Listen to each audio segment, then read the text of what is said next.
नमस्कार, आप देख रहे हैं जेकेएस न्यूज़। आज हम प्रभाग 20 में दिनेश जैन से बात करेंगे, जो कि बीजेपी के उम्मीदवार हैं। यहाँ से दिनेश जी अब चुनाव लड़ रहे हैं। प्रभाग 20 के बारे में आप जनता को क्या बताना चाहते हैं? आप पहले भी यहाँ पर नगर सेवक 2 बार से रह चुके हो। आप प्रभाग 20 के बारे में बताइए सर। सबसे पहले तो सीमा जी आपका धन्यवाद है कि आपने मुझे आपके बिजी शेड्यूल में से समय निकाल के मेरा इंटरव्यू ले रहे हो। और मेरा ख़ास करके 20 नंबर की जनता को ये आश्वासन है कि मेरा सिर्फ एक ही एजेंडा है कि प्रभाग नंबर 20 की जनता का मैं कैसे विकास कर सकूं, यहाँ के रोड को कैसे मैं डेवलप और कर सकूं, यहाँ के रीडेवलपमेंट के प्रश्न हैं उसको मैं कैसे छुटा सकूं, 24 घंटे पानी मेरे लोगों को मैं कैसे दे सकूं, मेट्रो सेवा जल्द से जल्द शुरू हो उसको मैं कैसे कर सकूं, आरसीसी रोड जो पेंडिंग बचे हुए उसको जल्दी से जल्दी मुझे पूरा करना है, उद्यानों का जो रख रखाव बिल्डर के पास में है वो महानगर पालिका से करवाना है मुझे। उसके बाद में वरिष्ठ नागरिक जो हमारे सीनियर सिटीजन है उनके लिए विरंगुलाकान बैठने के लिए बनाना है। इसके अलावा उनके साथ में खेल कूद के लिए भी उनकी कुछ सुविधा उपलब्ध करानी है। स्वच्छता के लिए मुझे कुछ करना है। सोसाइटी के अंदर जहाँ लिफ्ट नहीं है उसके लिए भी मेरा सहयोग करने का ऐसा मानस है कि उनको परमिशन सारे निःशुल्क मिले। फिर जो फेरी वाले का जो विषय है उसको भी हमको रास्ते क्लियर करने और फेरी वाले को मार्केट में बिठाना, ये मेरा स्पष्ट संदेश है और पहले से वो एजेंडा मेरा। और जो भी अपने जो युवा होते हैं जैसे नवरात्रि, गणपति, होली, दिवाली ये लोग करते हैं, मैं पहले से इनको सपोर्ट करते आया हूँ। और मैं भी इतनी बड़ी यहाँ पे भव्य नवरात्रि सेक्टर नंबर 3 में करता हूँ, जिसके अंदर पूरे शांति नगर की जनता वहाँ आके उस माता जी के लिए 9 दिन आनंद लेती है, क्योंकि यहाँ ऐसी नवरात्रि नहीं होती है। और हिंदू धर्म का, अपने सनातन धर्म के लिए हमको कुछ ना कुछ हम करते ही रहते हैं।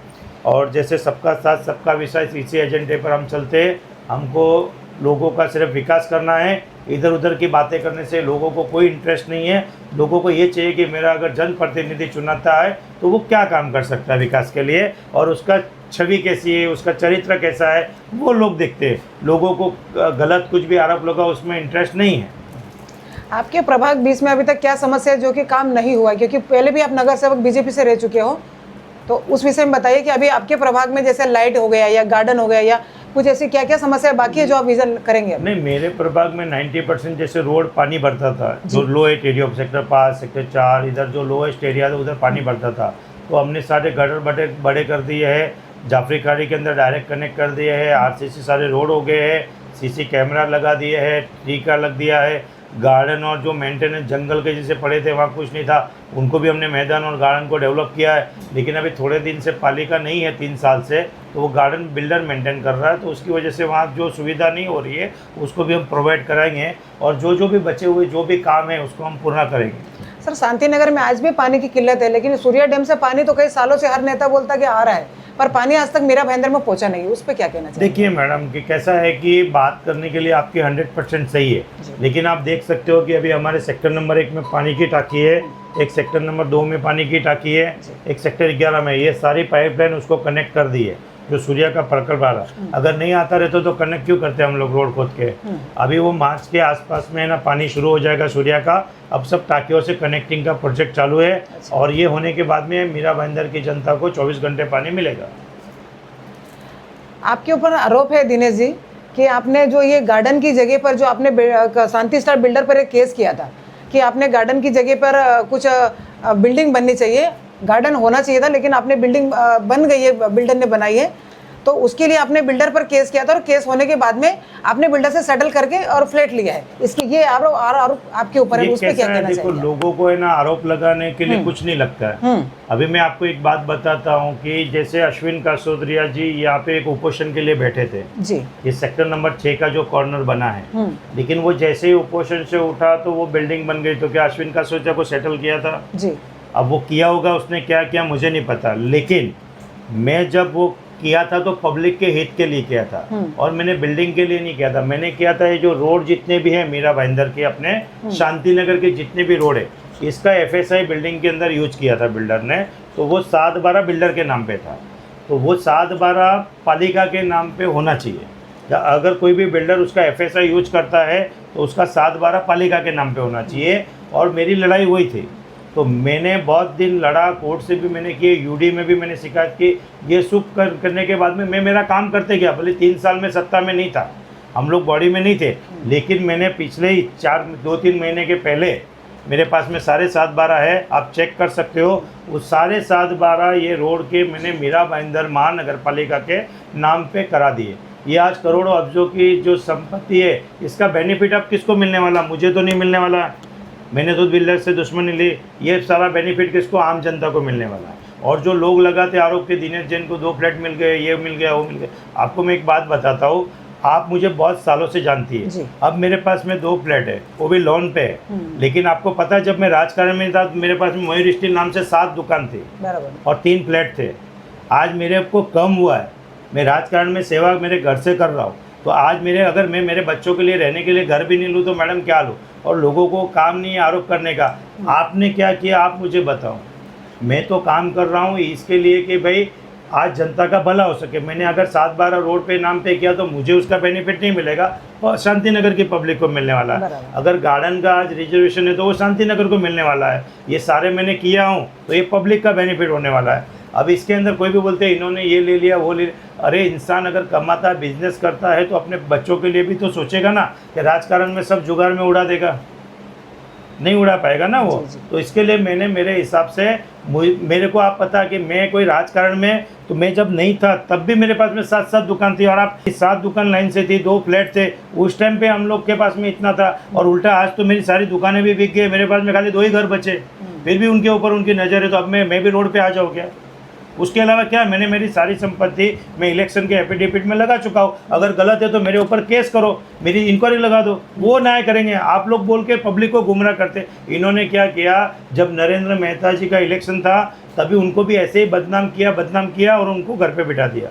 और 5 साल अपना मीरा भाईंदर के अंदर पूरा डेवलपमेंट ठप हो गया। और जो मैडम झूठ बोल के आई थी, उन्होंने एक भी आरोप मेहता जी के ऊपर 5 साल में सिद्ध नहीं कर पाई। लेकिन लोग, पब्लिक गुमराह हो गई कि भाई ये क्या, और लोगों को गुमराह करके आज मीरा भाईंदर का और हमारी जनता का नुकसान हो गया। पानी नहीं आया, मेट्रो नहीं आई, रोड नहीं बने, सब ये फेरी वाले का लफड़ा हो गया, दुनिया भर के इशू हो गए। और आज हमारे मेहता जी वापस आमदार बने हैं। आप देखते हो आज 4 गुना नहीं 10 गुना लीड से वो जीत के आमदार बने हैं। आज जहाँ पे वो 55, 60, 65 हज़ार की मार्जिन से जीत के आमदार बने।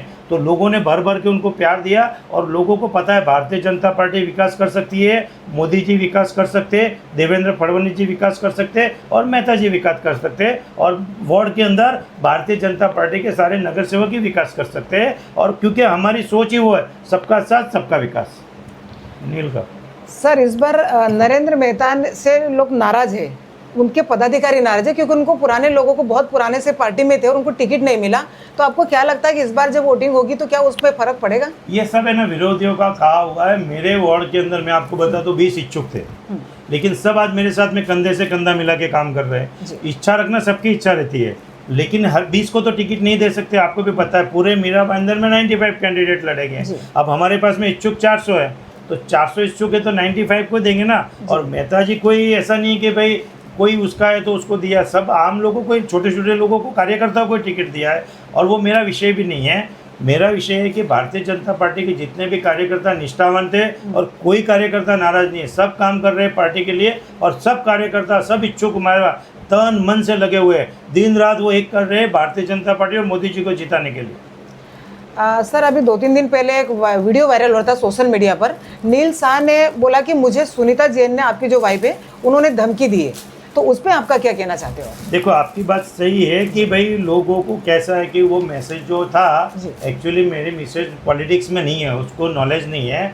उसने क्या किया, एक पोस्ट आई थी तो उसके अंदर उसने, किसी ने बोला होगा कि कोई उसके कंप्लेंट करने वाला, तो इसने उसके अंदर लिख दिया कि बेटा ध्यान रखना। अब उसको राजकारण का नॉलेज नहीं है।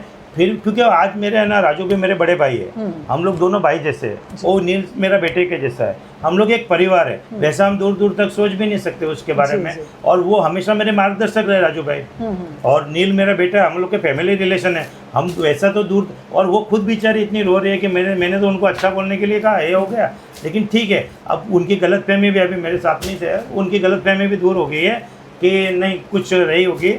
और मैंने मिसेज को भी बोला है कि अगर आपको पता नहीं रहता है तो ऐसा कुछ भी मत लिखो, क्योंकि आपको अभी माहौल में विरोधी लोग उसका इशू बना देते हैं। लेकिन उन्होंने ऐसा भी कहा कि वो 3 बजे रात को पोस्ट किया, तो 3 बजे रात को बेटे की कैसे याद आई? उन्होंने ये भी आरोप लगाया। कैसे?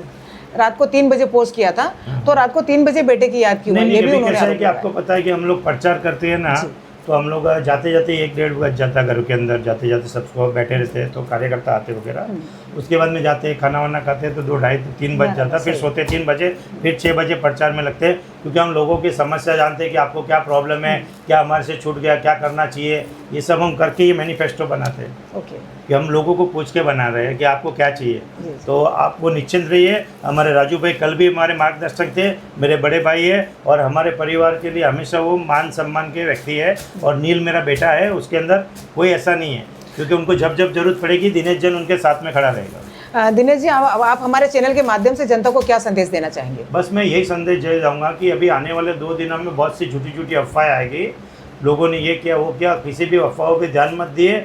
आपका भला किस में, मेरा प्रभाग 20 नंबर का भला किस में, डेवलपमेंट कौन कर सकता है, कौन सी पार्टी कर सकती है, और यहाँ पे आने वाले दिनों के अंदर कौन सी पार्टी साथ में लेके आपका भविष्य तय कर सकती है। और हमको कुछ भी हो, हमको कमल को जिताना, कौन व्यक्ति खड़ा उससे मतलब नहीं, हमको मोदी जी के हाथ मजबूत करने हैं।